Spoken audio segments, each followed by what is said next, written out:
everybody, welcome to our fourth and final video on our Hero's Journey and Playwriting series. This one is all about characters and relationships.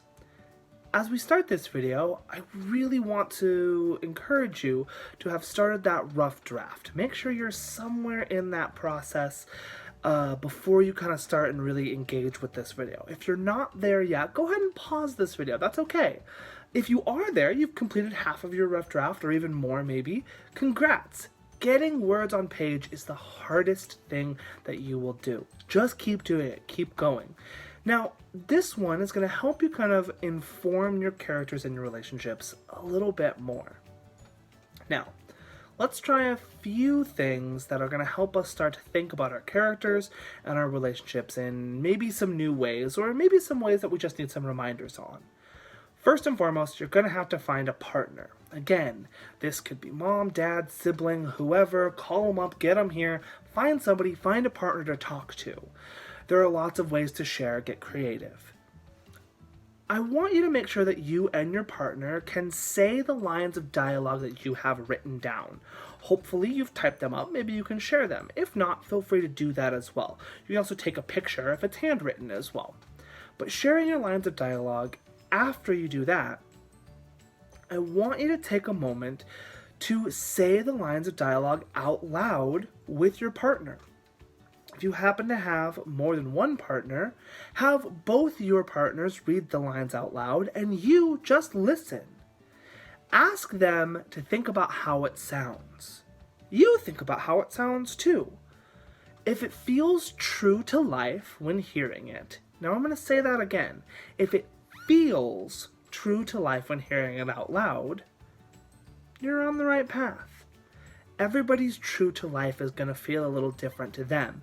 Some people have a real ear for naturalistic dialogue. Some still learning and still trying to craft that out. Wherever you are, it's just inside you. Do you think people would say those words? Do this with all the lines you've written so far.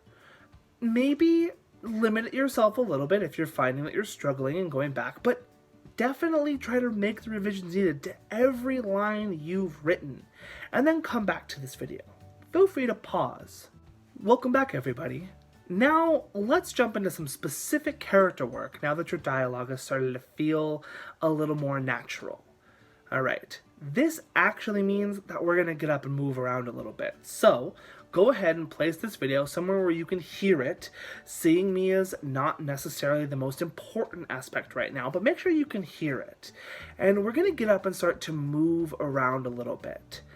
As you're doing this, I want to remind you of the 4 writing tips that we talked about in the last video. Exposition, subtext, logic, and true to life.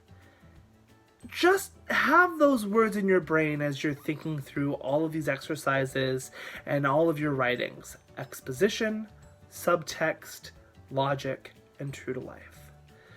So as you're up and around your room now and you're kind of moving about the space, we're going to have you meander about the room. If you're not aware of what meandering about the room is, that's where you just move about the room with no intent or purpose. We're not walking in a circle, we're not following anyone, we're not bumping into things intentionally, we're just moving in an undetermined pattern.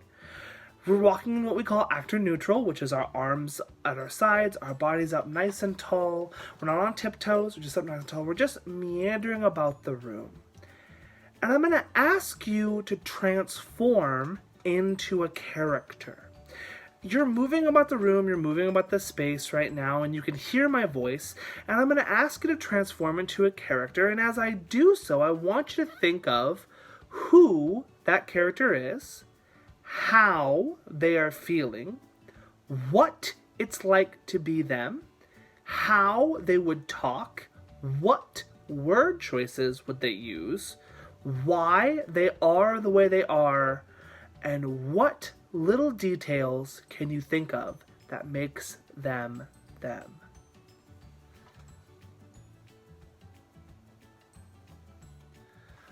I'm going to give you 4 different suggestions, and I'm going to give a little bit of a break in what I'm doing here to allow you to pause and start and stop this video as needed so you can explore through. I'm going to talk you through a little bit, but if you need to pause, if you're not quite done exploring, feel free to pause. First things first, I want you to transform into an ancient witch or wizard. This could be the mentor character that you've been thinking of in your play. It could not be. But you're an ancient witch or wizard. And think about how they move. How their pace is really going to influence what you're doing. Are they a little bit slower? Are they a little bit older? Are they a little bit more thoughtful? Do they think carefully as they're speaking? Does this affect how they move their arms and their legs? Do they maybe have something they walk with that aids them? Think about how their posture is. Are they a little bit more proud of who they are? Are they grander? Are they not? Are they a little bit more shy and interior? Maybe they're more withdrawn from society. You get to make those choices in this specific character that you're working on and walking around and feeling how that feels and really get in there. And I want you to think about now as you're feeling that with your body, thinking about who these characters are, what their name is, how old they are, how they feel about things. Start to speak and interact.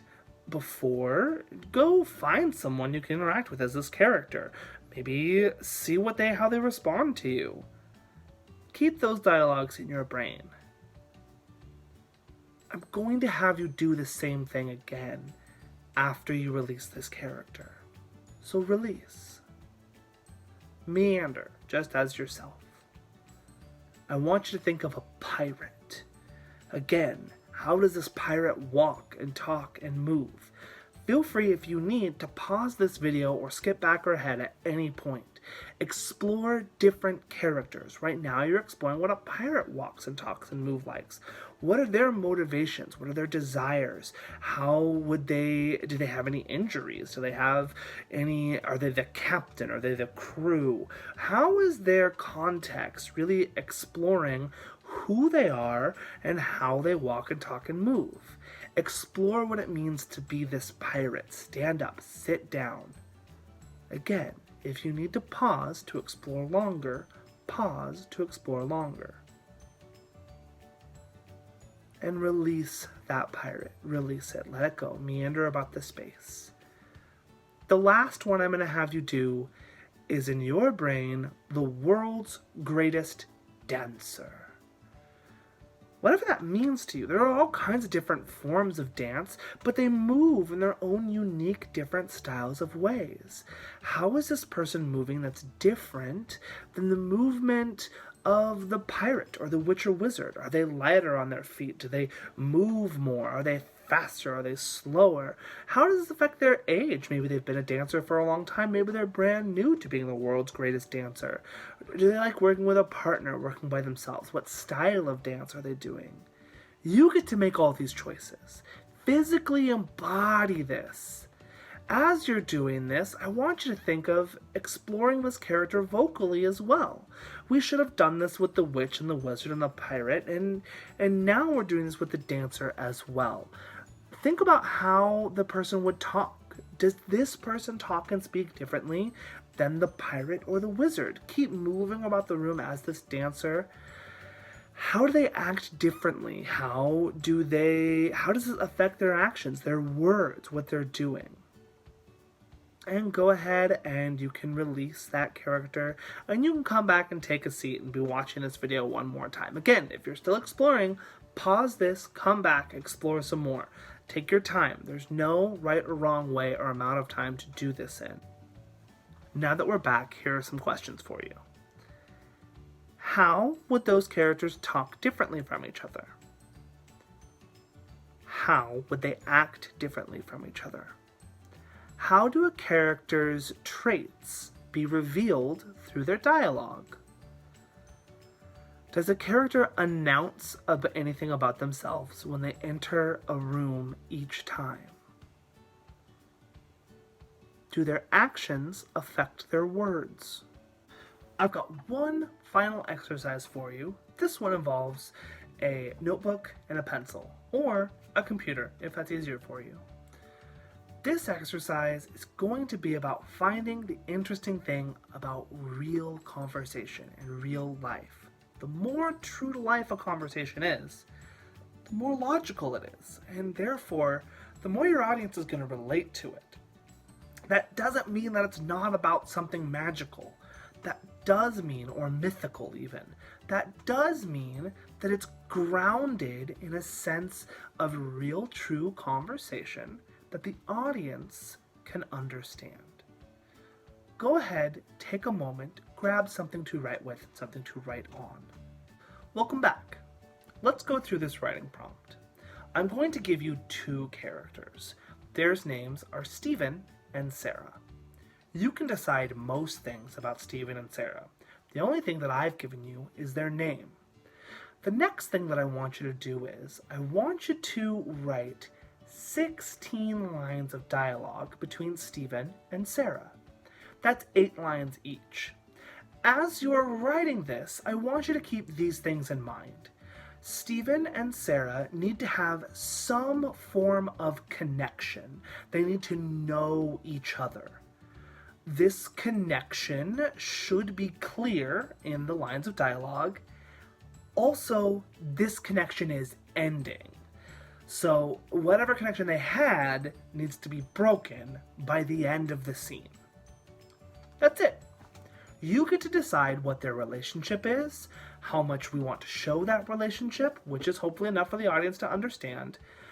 You get to decide everything else about these characters of Stephen and Sarah. That's the only thing that I'm giving you. Feel free to, in a moment, I will count you down. Pause this video. And when you pause this video, I want you to write these lines in 2 minutes. No more, no less. Try to get all 16 lines of dialogue down in 2 minutes. This video might be giving you some time to think as well, but I'm giving you this time because it's helpful to put yourself in a limitation to get words on page. So, you've got 2 minutes. Pause the video, time yourself, and then come back. Alright, starting in 5, 4, 3, 2, 1, go. Welcome back. Now that you've had a chance to write this scene between Stephen and Sarah, you're not going to be at this video for very long. I've got another challenge for you before we wrap this up finally. So again, get ready to pause this video. But after you listen to some questions, and then I'm going to have you do some actions. Here we go. Here are some questions that I want you to think of as you find someone or someones to read this script aloud, so you can think and hear what it is. If you have to be one of the characters, try reading it twice in both parts so you can hear what the dialogue sounds like. As you're listening, think of this. What is the relationship between Stephen and Sarah? How do we know what this relationship is? If the actors you're reading this with are not familiar with your writing process, ask them that question too. 3. What changed in their dialogue to show that their relationship has changed? Are they treating each other differently? They should be. How do you see that? If you get the answers that you're expecting to get, great. You've done it. You've achieved that in your scene. If you don't get the answers you're expecting for, what can you adjust about your scene to make sure that you get the answers you want? What are ways that you can make it more clear? Finally, you're here. You're at the end of these 4 videos. You have, hopefully, all the tools in your toolbox that you need to create a rough draft. You have the ability. I trust in you. I believe in you. I know you can do it. So go up there and get that rough draft finished. Now, we're calling it a rough draft because you're going to rewrite it. You're going to rewrite it several times as you go through this rehearsal process. Some things have already been rewritten. Maybe they don't sound awkward anymore. Great. Is there something that does? Is there something that doesn't sound real to life? Writing is rewriting. I've said it before. I'll say it again. It's the reason we call it a rough draft is because you will make edits on this. Changes while you're rehearsing and changes while you're writing. That's okay. That's all part of creating the play. Feedback is a really good thing. Listen to other people. Let them hear. Let them read. Take some of their ideas as your own. You don't have to take all of them, but take some. Be open to hearing feedback. Your play is never going to be that perfect thing you think it will be in your play, but it will be your best work, and that's all that we can ask. It's going to be really exciting as we watch you do this. Now, this is all a part of ACT's Play in a Weekend contest. You've seen these 4 videos, and now you'll have some chance to start writing and getting in there and just getting that script done. You'll hopefully take some time to do this exercise over the course of this weekend. This video has come out on a Thursday, and you'll have all the way through until Monday to get this whole thing worked on. Now, the other part of this exciting weekend is coming on Saturday. You're going to see a directing workshop from Emily Richmond, and she is going to help you with all kinds of things of working with your actors. Because as part of this challenge, you're going to take this play that you've spent a lot of time working on and get some actors, whoever they might be, in your house. Maybe you're going to film some Skype, you're going to do something, I don't know, you're going to figure it out. But you're going to do this, and you're going to help show some plays to us here at ACT. Emily will help you with that directing workshop, but then it's on you. How are you going to get it done? We hope to see lots of these plays using the hashtag ACTAtHome, and that'll help us see your work. We would love to see what it is that you want to write about. What heroes are you showing us? So use your friends, use your family, use any technology you have. Get that play online, get it there quick. We'll see you soon. Use that hashtag ACTAtHome and complete our Play in a Weekend challenge.